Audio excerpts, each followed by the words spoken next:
Okay, so I would say identity is something that defines you.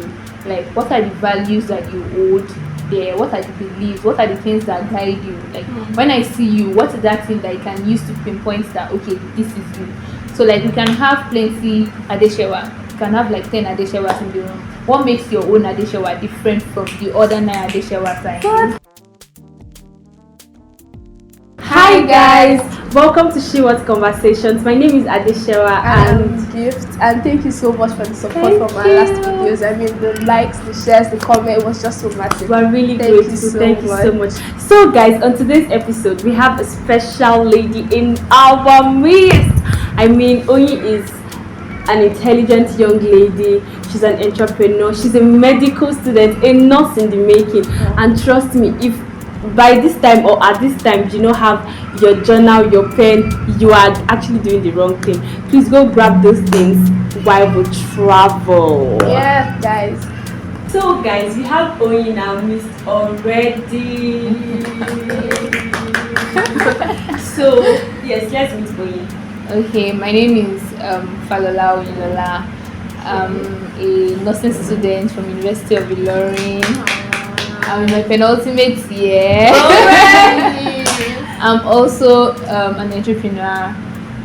The name of my brand is Phallus Faculty, and we sell female thrifted clothes. And our audience our audience are basically students from all various institutions in Nigeria. So that's basically what I do. Okay, so guys, Oyin's story is an amazing one, and that's why we decided to bring it on She Was Conversation, so that every lady out there, and not just ladies but also men, can also learn from her story. So Oyin, you were once a biomedical student, right? Yeah. So how come from biomedical student we're now hearing that you're a nurse, you're a nurse in the making? Okay, so right from start, like since I was very young, I've always wanted to do something that is medically inclined. Like anything I want to do, I just want medicine to be there. I just want to work in an hospital. Okay. So after secondary school, I wrote my first JAMB, and I put in for University of Ibadan, but then I didn't get. I wanted to study medicine, but then I didn't get medicine. So I was like, okay, don't let me just waste my time. Let me just do something that has medicine in it. So I was just searching online, looking for something that had medicine in it, and I'm very, very good with mathematics. Like, that's great. when I secondary school, I was very good at mathematics. I actually love mathematics. So I was like, okay, I love mathematics and I want medicine. What can I get in the middle of both? So I went in for biomedical engineering. So getting into University of Ilorin, studying biomedical engineering, my first year, it was more like, it was not what I ordered that I got. So the mathematics that we were doing were not the kind of mathematics that I was used to in secondary school. Like, it was just a whole new game. Like, so I thought to myself that no, this is not like what I wanted. Plus the fact that I tried to like weigh my options of, okay, studying biomedical engineering, what are the things that Nigeria has for me? Of course, you can say, okay, when you travel out of Nigeria, you get opportunities. But in the meantime, I'm still in Nigeria. So I was thinking that, okay, what does Nigeria have for biomedical engineers? And the opportunities as at then was just very like, it was just minimal. So I went in for, I wrote another JAMB, I put in for another JAMB, and I picked nursing, to study nursing University of Ilorin. So fortunately for me, I got the admission, and here I am, my penultimate year, like, studying nursing. So, wow. That's the story. Do you also like mathematics? Let's not go there. Okay. So moving on to the next question. You know, like your family, you are all ladies. Like apart from daddy, you're all ladies. So like, do you have any, like, have you ever felt any type of way, like you can have an elder brother or something? Okay, so in context, I'm from a family of 9, including my parents, and all the 7 kids, they are all girls. Wow. So, and the funny thing is, everybody, okay, aside 2 of my siblings, everybody went to a girls only secondary school. So all my life I've always grown up with girls. But asking that if I've ever felt somehow or felt that like I don't have a brother, I don't think so. I don't think so because the kind of person that I am, I don't allow the circumstances around me to define me. Like I know who I am, I know what I am. So like I try to work in that way. Then knowing the fact that I don't have siblings that are male, most of my friends like I was telling somebody, like most of my friends or most of the friends that I have around me, most of them tend to be guys. Like I feel like when I'm conversing, like when I'm trying to make friends, I easily flow more with guys. But I've never felt any kind of way that I don't have a brother. I've never felt that way. Okay, so you actually said something that you've grown to that place where you don't actually allow your circumstances to define you. Yeah. Did it just start like that? Like I'm very sure it's not something that just happened overnight. No. Like at some point, how did you grow to that stage? It did not just happen like that. So it started like when you were growing up all through primary school, all your life, like it's more like you did not have any problem. Like things were just easy and everything was flowing. That was the kind of life I had till I got to SS1. I don't know if this thing is with everybody in secondary school when transitioning from the GSS class into the SS class. Then when you get to the SS class, everybody just wants to go to science department. Do you experience that? Yes. In school? So Then ask people be looking like just, you get like just very few. So it happened in my secondary school too, and we're too much. And commercial class and arts class were just like very few students in it. So my principal came up and said they are going to like remove some people and we are going to write an exam. So we wrote the exam, and like the exam was an impromptu, like nobody had time to prepare for it and all of those stuff. So we wrote the exam, the result came out and I failed. They now told me to leave. Like when they told me to leave, I was like, no, you can't just ask me to leave. It's science, like I actually want to study what I want to do.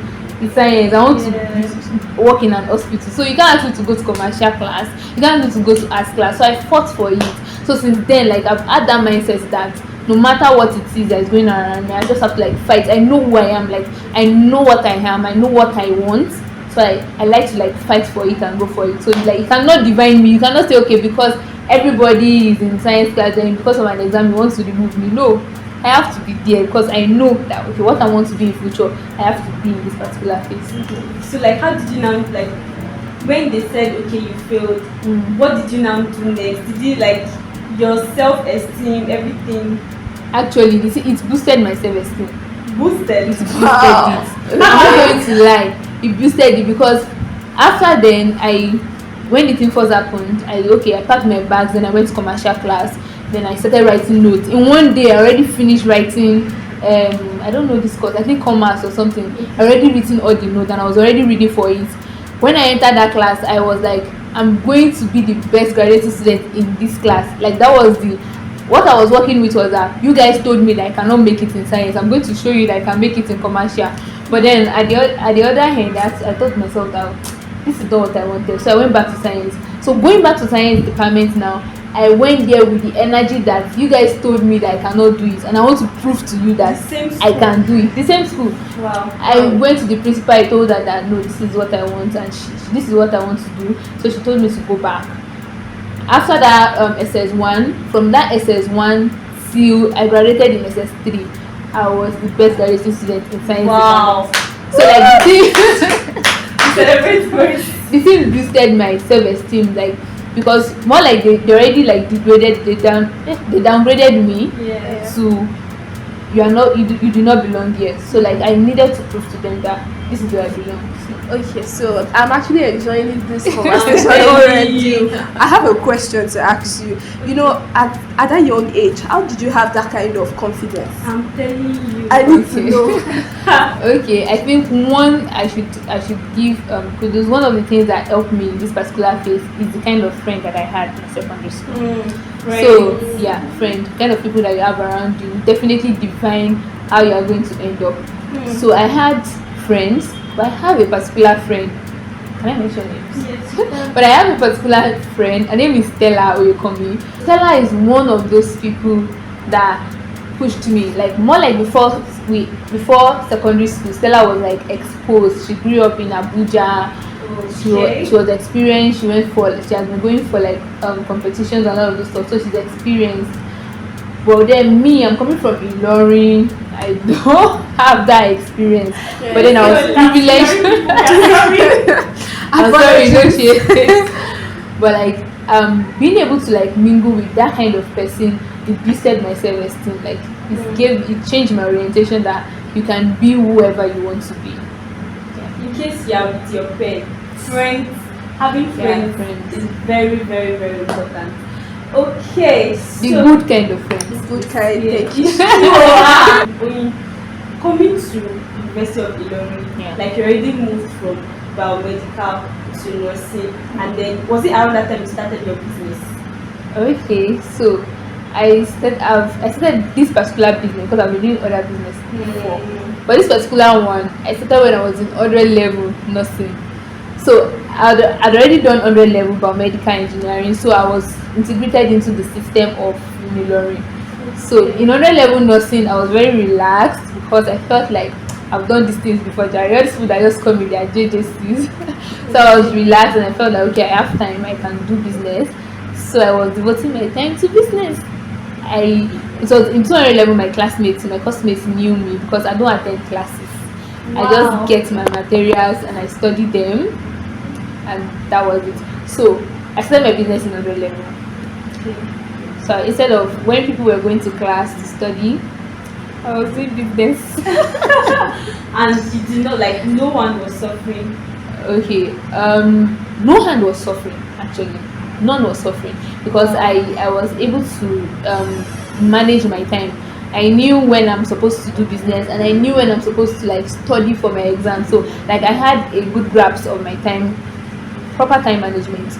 If you are trying to like merge two things together, you are trying to like do two things together, you should have a good grasp of your time. So guys, this episode, if you want to continue, we're not going to leave here because Oyin just has every word, every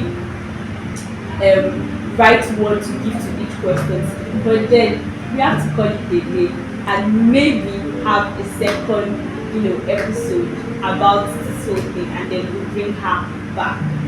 I pray she follows you want me back. Definitely. Yes, let's in the comment section if you want her back. Man, I really enjoyed myself on this episode. Guys, looking as if we should not end, but then we just have to go. Thank you so much, guys, for watching till this time. I mean, we're really grateful. Thank you so much. And we will be anticipating your support, your likes, your shares. Please subscribe. Yes, please subscribe to our YouTube channel and go straight on Instagram to please engage the post. Thank you so much. See you on our next video. Bye.